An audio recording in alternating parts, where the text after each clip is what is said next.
Good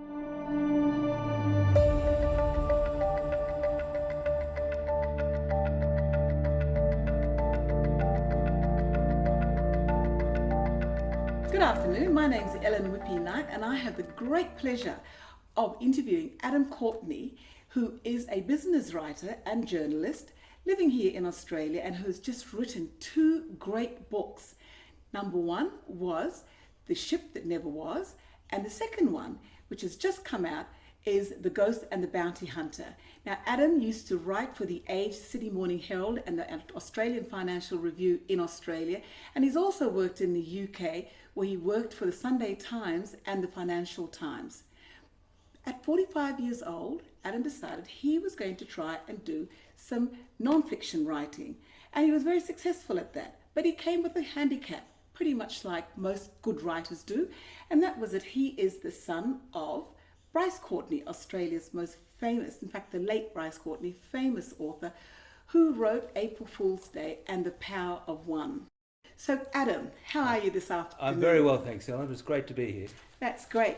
The book gives a great historical perspective of the early development of European society. Mm-hmm. It paints a great picture of the relationships between the original inhabitants and the Europeans, including the advent of convict settlements, which brought people like James Porter and, of course, William Buckley here to Australia, and what ensued from the colonisation of Australia. I've learnt so much about the penal settlements and the colonisation of Australia, more than I did at school, and I really hope that these are included in the school curriculums, because I don't really think there are a lot of people that know, more than I do about this, but now I do because I've read these books. I would like to ask you, why did you write about William Buckley? Yeah, look, it's a good question. We've all heard this expression, you've got Buckley's chance, you've got Buckley's hope. And I didn't even know what it was about. Yeah. I mean, who is Buckley? I thought to myself, there must be a man behind this expression. There's various different ideas as to where it comes from, but it's believed to come from William Buckley, the man who lived among Aborigines for 32 years. And somehow it got into expression, you've got Buckley's hope and you've got Buckley's chance, and that you've got no chance at all. And that's how we say it these days.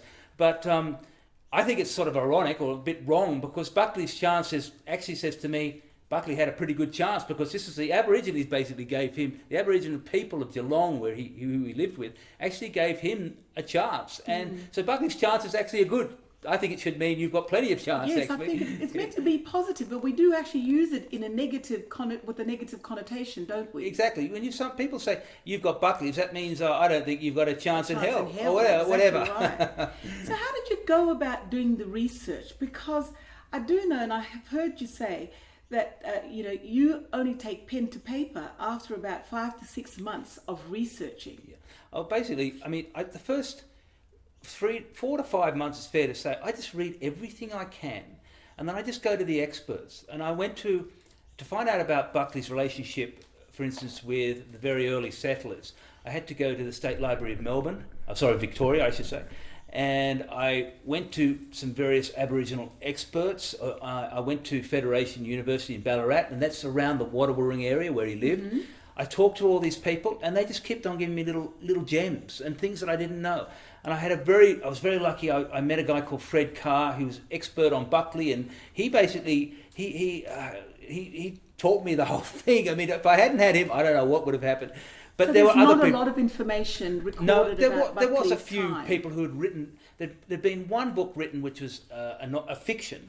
At the time, I don't think a full non-fiction had been written about this thing. And I thought, here's a chance. This is a great story about something that's important to us now, i.e. conciliation with Aboriginal people. He lived with them. What was it like? What can we learn from Buckley by seeing how he embedded himself, if you like, with the Aboriginal people? Because so often it's been the other way. Survived. And so, Buckley's chance, as we go back to, is a good chance. He survived. What it is. Yeah, Buckley's chance. But it's been, I don't know, perverted or whatever into something else. But anyway, I just became more fascinated the more I got to know it. And but Adam, Buckley came here to Australia, not as a volunteer. He came here as a convict. He came from England. It was in the late 1700s. It's a completely different society from what we will ever know.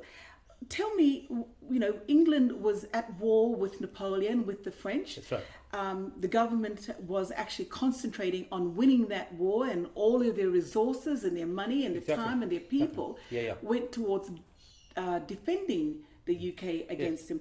What was the Buckleys UK at the time, England at the time? That's a really good question, Ellen. Because to know the man, you have to know the circumstances he lived in. Absolutely. And here's an interesting story. His family lost his farm because the government took away all the small farms so that they'd be requisitioned for the army, so they could feed the army. So he was dispossessed. He became an apprentice bricklayer, because that's what a country boy did. He went into the army in late 1798 and fought against Napoleon. But you have to understand, you asked me about England at this time, it was a paranoid country.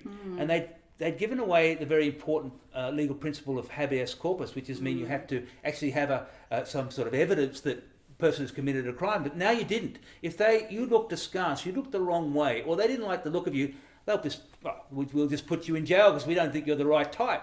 Buckley, I think he was living in and around that time, but everyone was suspicious. The famous story of William Blake, the poet, he told a soldier off and he found himself in jail just because and the soldier was at the bottom of his garden. He told the soldier off, and the soldier said, "I'll put you in jail," because he didn't have to prove anything. And anything that you said that didn't sound right, they thought it was seditious. They thought that you were doing something against the king and the country, because that's the fear that Napoleon, that there were Napoleon's people everywhere, and that England was becoming Jacobite, which is left wing, and pro-Napoleon. So everybody was under suspicion. It was almost like, almost a spy state, But the one negative thing that came out of that was that, all of it was negative when you compare it to life these days, was that they were able to build up the numbers of convicts, which eventually were shipped out to Australia to begin these settlements.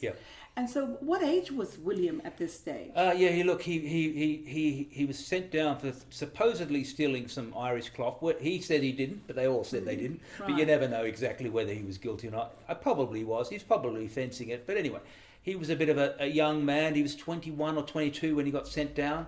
Found himself sent down from. He found himself in Port Phillip Bay at the age of 22. In this foreign climate where he didn't know anything. This is a lad from Cheshire. He had no bushcraft. He had no understanding of the Australian bush. But let's remember one thing about Buckley. I haven't mentioned it, but he was 6'5" and 7/8", as they say in those days. He was gargantuan. Huge. He's a huge man. Tall. Even for today, he'd be huge. Yeah. In those days, if you were 5'7", they thought you were tall. He was ginormous in those days. And he was extremely athletic as well. So he believed if he escaped, and he wanted to escape from this fledgling convict settlement in the bottom part of Port Phillip Bay in Victoria, that he could survive. He was a big guy and he could do it. And so him and 5 other guys went on the run just about, I think it was nearly 1803 around to 27th of December, and they went on the run. What was so interesting about his personality, I find, was that when you go back a couple of steps to when he was in England and he was brought up by his grandmother. The charge of him stealing Irish cloth was unproven, as most of them were. But it was also said that he might have been one of those people that was beginning to challenge the authorities. So he's done that. He's been caught. He's out here in Port Phillip Bay. That's right. He's now seeing what's happening in the jail system. And he's also beginning to challenge that. And he does by escaping, doesn't he? He would have seen. It was let's remember, this wasn't a convict colony, just a colony. It was a settlement. So there were some quite high up people in this settlement in the lower part of Victoria. There were some toffs, really quite well. And so the convicts were asked to do all the drudgery work while they're watching the upper class, so to speak, in this colony, acting like absolute idiots, drinking and fornicating, whatever you want, doing whatever they damn well felt. And then so the sense of us and them would have been enormous. Absolutely. And I think at the age of 22, he wanted to be free. He said, I'm tired of doing things for other people and watching them gain all the fruits of this. I want to be off. So he's like James Porter in the first book, a bit like that. He's had enough, absolutely. basically. So in the sense of that personality was that he had fight in him. Yep. He was not willing to accept what was being forced on him. Yep. And then he stood up and he took off. And then he fled the colony, that was being set up in 1803. And that's when he left in 1803. Yeah. So his main motivation, you would say, was to have a free life. Have a free life. But he didn't, as they say, with great freedom comes great responsibility. Suddenly he finds himself, he escapes with 5 other guys. They called it China travelling. They thought they were going to try and go to Sydney. And they thought that after Sydney was China. That's how bad their geography, the convict geography was. And he got to the top of Port Phillip Bay and he looked to the north where he was meant to go and he realises there's 600 miles to go. And then he sees this beautiful Corio Bay, which is just down. He says, I think maybe we'll give Sydney a little bit of a miss and we'll go and try and forage for food. And he does successfully with 2 other guys. The other guys had dropped off. They couldn't make it. And he goes right around the bay through the Bellarine Peninsula. And he's alone at this time, isn't he? No, he gets to a place called Swan Island, and at Swan Island they can see the ship, and the other 2 guys just go, "Oh my God, there's a ship!" They can see it actually down the bay. The other 2 guys say, "I can't do this anymore. I'm hungry. I can't do it." And they go off, and Buckley says, "No, I'm going to stay. I'm going to stay, and I'm going to try and make a life somehow here." So there's his real freedom, but then that's total freedom in the wilderness. And that's so difficult because he doesn't know what he's doing, really. He doesn't have a clue. And were any of them able to read maps at the time? No, he couldn't read a map. He was just trying to read the country the best way he could. Because that would have made He believed that he could get seashells. He found berries. He did sustain himself for, a few months. But and then he has his first encounter with the Aboriginal people. And that's the very first time he even sees a native. Yeah. From being used to white people, a white country, Yeah. and here he is in this huge land, which seems to have opportunities for him, but he doesn't know that it has its own native inhabitants. Yeah, he knows he avoids them. It's believed by convicts that every person, let's be clear about it, any person with a dark coloured skin is a cannibal. So they believed if they're going out into the wilderness, they're going to be, if they talk to the Aboriginal, be with the Aboriginal people, and this is something that's put into the convict mind, mostly by the upper class, who said, don't flee, we don't want you to flee, you'll be eaten alive. And convict, he's absolutely scared of that. Remember, he's a big guy, so he thinks he can handle himself. So the fact is, he finally meets the Aboriginal people, and they treat him with kid gloves, and he doesn't understand why. And then he realises later there's a reason for it. They believed that anyone who was white was a ghost, of returned kin. And that's really, really integral to this story. They saw Buckley because Buckley had picked up a spear off a grave.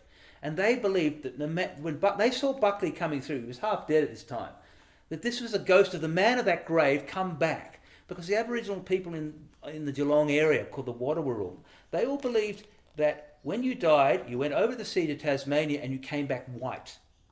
Right. So they thought he was, and they saw him with a spear. Didn't matter, he didn't look like him. As long as he had the spear or something that related to the man that had died, they thought it was him. And can you imagine? It's like your father or mother who is dead or coming back to life. And suddenly he finds not only do they treat him with kid gloves, he's got a sister, a brother-in-law, and he's got 2 nephews and a nieces. He becomes that person.